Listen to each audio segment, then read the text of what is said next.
हे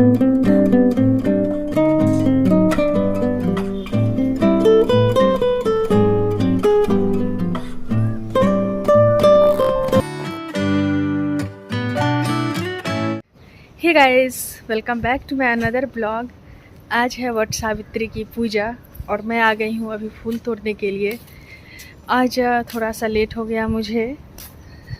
6 o'clock के बाद मैं आई तो मुझे थोड़ा सा कम फूल मिला है और मैंने रखा हुआ है, बट उठने में लेट होने के कारण सब तोड़ के जल्दी ही लेके चले जाते हैं।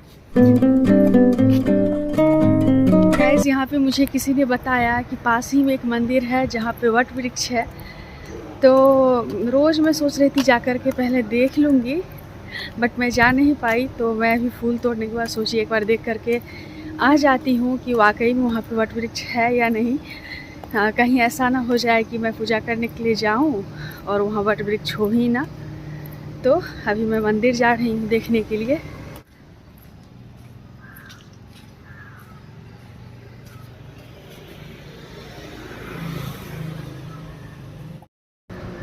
तो गाइज़, ये है मंदिर और यहाँ सच में वट वृक्ष है। तो वहाँ पे तो पूजा भी कर रही थी इतनी सुबह सुबह। अभी 6:30 हो रहा है और अभी मैं देखी वहाँ पे पूजा कर रही थी कुछ सुहागिनें। तो मैं भी जा रही हूँ, देखती हूँ जल्दी जल्दी फटाफट से काम करके पूजा करने जाऊँगी।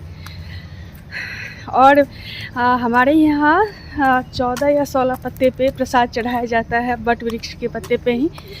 तो मैंने ये पत्ता तोड़ लिया है।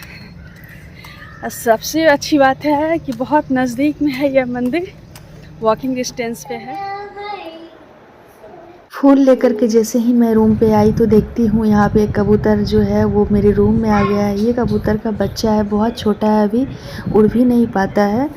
तो यहाँ दृशु और बाबू देख करके बहुत ज़्यादा खुश हो रहे थे। मुझे पकड़ने में थोड़ा सा डर लग रहा था तो मैंने पार्वती को बोला इसे उठा करके बाहर रख दीजिए ताकि ये अपना घर जा सके। हाँ, छोड़ दीजिए, आप बाहर देखेगी ना तो उड़ जाएगी। यहाँ बाबू और दृशु दोनों को लग गई थी भूख, तो मैंने दोनों को खाने दे दिया है और अब मैं जा रही हूँ फटाफट से नाश्ता रेडी करूँगी, उसके बाद मेरा कोई और काम होगा। मैं किचन आती हूँ तो एक साथ कई काम निपटा लेती हूँ। यहाँ पे मैंने सोचा थोड़ा सा चूड़ा फ्राई करके रख देती हूँ, उसके बाद बाबू दृशु के लिए नाश्ता बनाऊँगी और साथ साथ लंच की भी तैयारी थोड़ा बहुत कर लूँगी। थोड़ा बहुत किया हुआ रहेगा तो फिर बनाने में आसानी होगी जब मैं आऊँगी पूजा करके। तो यहाँ पे मैं सारा कुछ जल्दी जल्दी निपटा करके बच्चों को खिलाऊंगी, उसके बाद नहाने जाऊंगी। कितना भी जल्दी करती हूँ लेट हो ही जाता है, बच्चे छोटे हैं तो सारा कुछ बच्चों का करना, फिर बच्चों को खिलाना, सब कुछ करना पड़ता है। मॉर्निंग से लेकर के सारा काम ख़त्म करते करते बच्चे जब तक सोते हैं इतना ज़्यादा थक जाती हूँ कि मुझे भी नींद आने लगती है। यहाँ पर मैंने आलू बॉईल करने के लिए डाला हुआ था, वो भी बॉईल हो गया है, चूड़ा भी फ्राई हो गया है और इधर बाबू का नाश्ता भी रेडी है। मैंने यहाँ पे सारा काम एक साथ निपटा लिया है। मैं जा रही थी बाबू दृशु को खिलाने के लिए तो देखती हूँ दृशु बहुत रोए जा रही थी। उसे गाड़ी चाहिए था बट बाबू गाड़ी दे नहीं रहा था क्योंकि बाबू यहाँ पे कुछ और ही कर रहा है।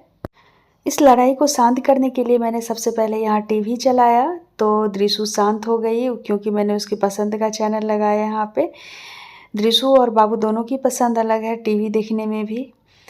तो यहाँ जल्दी से दोनों को मैं नाश्ता खिलाऊंगी, उसके बाद मेरा कोई और काम होगा। तो गाइस, अभी मैंने बाबू को स्कूल भेज दिया है और दृशु के यहाँ मैंने टीवी चला करके दे दिया है। हाँ, तो वो टीवी देखेगी। दृशु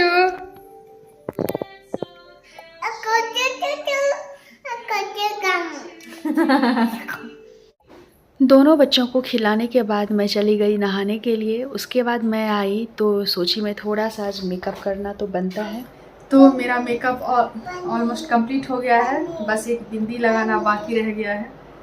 पानी पीना है, कितना भी कुछ कर लूँ लेट हो ही जाता है, बच्चे हैं। तो अब बस मुझे ज्वेलरी पहनना है और मैं नेल पेंट भी नहीं लगा पाई, वो भी मुझे लगाना है। पहले मैं सोची थी खाना बना करके मैं पूजा करने जाऊंगी, बट ऐसा हो नहीं पाया। कितना भी जल्दी करती हूँ लेट हो ही जाता है, तो मेरा खाना नहीं बना है। पूजा करके आऊँगी तभी बनाऊँगी मैं। तो फाइनली मैं रेडी हो गई हूँ। बहुत बार क्या होता है, सब कुछ कर लेती हूँ बट चूड़ी पहनना मैं भूल जाती हूँ। तो फाइनली मैंने चूड़ी भी पहन लिया है। तो ये है मेरा फाइनल लुक। मैं रेडी हो गई हूँ, अब जा रही हूँ फटाफट से पूजा करूँगी घर में, उसके बाद मंदिर जाऊँगी ना दृशु। चलो। जिनके बच्चे छोटे हैं बस वही समझ सकते हैं कितना मुश्किल होता है बच्चों के साथ सारा काम करना। और टाइम से तो कोई काम आप सोच ही नहीं सकते हो, क्योंकि बच्चे हैं तो कुछ ना कुछ वो करते रहते हैं। मॉर्निंग में मैं 5 o'clock उठ जाती हूँ। ऐसा ही कभी होता होगा जो मुझे लेट होता होगा, जिस दिन मेरी तबीयत ठीक नहीं है या कुछ और प्रॉब्लम हो जाती होगी तभी। फिर भी इतना लेट हो जाता है मुझे सारा काम करते करते, क्योंकि मुझे दृशु जो है छोटी है तो उसे थोड़ा सा ज़्यादा टाइम देना पड़ता है। पूजा भी मैं शांति से नहीं कर पाती हूँ दृशु की वजह से। मैंने दृशु को वैसे टीवी चला करके दे दिया है। मंदिर तो जब मनु आएंगे तभी मेरा जाना हो पाएगा, क्योंकि दृशु जो है उसे लेकर के और सारा सामान पूजा का लेकर के तो मैं अकेले मंदिर जा नहीं पाऊँगी। वैसे है तो पास में ही बट अकेले जाना पॉसिबल नहीं है बच्चों के साथ। बाबू तो वैसे स्कूल में है, फिर भी दृशु जो है तो उसे लेकर के मैं अकेले नहीं जा पाऊँगी। तो यहाँ पे मेरी पूजा हो रही है और इसके बाद मैं मंदिर जाऊँगी। बहुत टाइम हो गया है।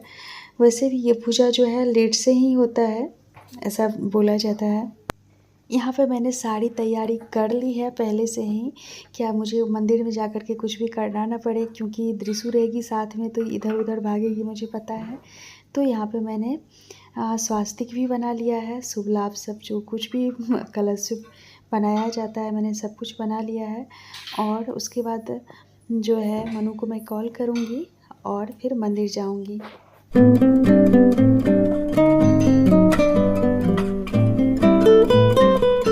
तो गाइस घर की पूजा मेरी हो गई है। मैं मनु के आने का वेट कर रही हूँ, क्योंकि अकेले कैसे जाऊँगी, दृशु भी है।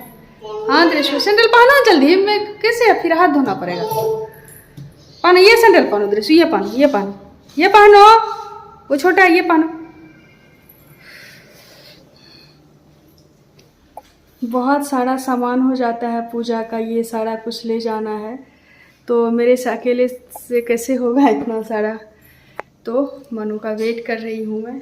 नीचे जा कर के मैं मनु को कॉल करने ही वाली थी, तभी एक हैं वो बोली क्या हेल्प चाहिए, तो मैंने बोला हाँ। तो वो मेरे साथ मंदिर आ गई, तो मैंने मनु को कॉल नहीं किया, वो थी तो अच्छे से मैं आ गई। पूजा का भी सामान उन्होंने ले लिया थोड़ा सा, और दृशु को का भी वो ध्यान रख रही थी, क्योंकि दृशु यहाँ पे मुझे बहुत परेशान कर रही थी, कुछ ना कुछ कर रही थी। यहाँ पे देखिए, मैं देखी ही नहीं, वो पंखा जो है डाल दी अगरबत्ती पे, मैंने बाद में देखा ये वो बोली तभी। बच्चों को लेकर के पूजा करना आसान नहीं होता है, बहुत मुश्किल। मैं तो बहुत मुश्किल से यहाँ पूजा कर पाई। तो गाइज मैं मंदिर से भी आ गई हूँ, बहुत टाइम हो गया है। बाबू भी स्कूल से आ गया है, तो फटाफट से जा रही हूँ चेंज करके बाबू दृशु दोनों को खिलाऊंगी, क्योंकि दोनों को भूख लग गई है। तो मिलती हूँ मैं फिर आपसे एक नए ब्लॉग के साथ, तब तक के लिए बाय, टेक केयर।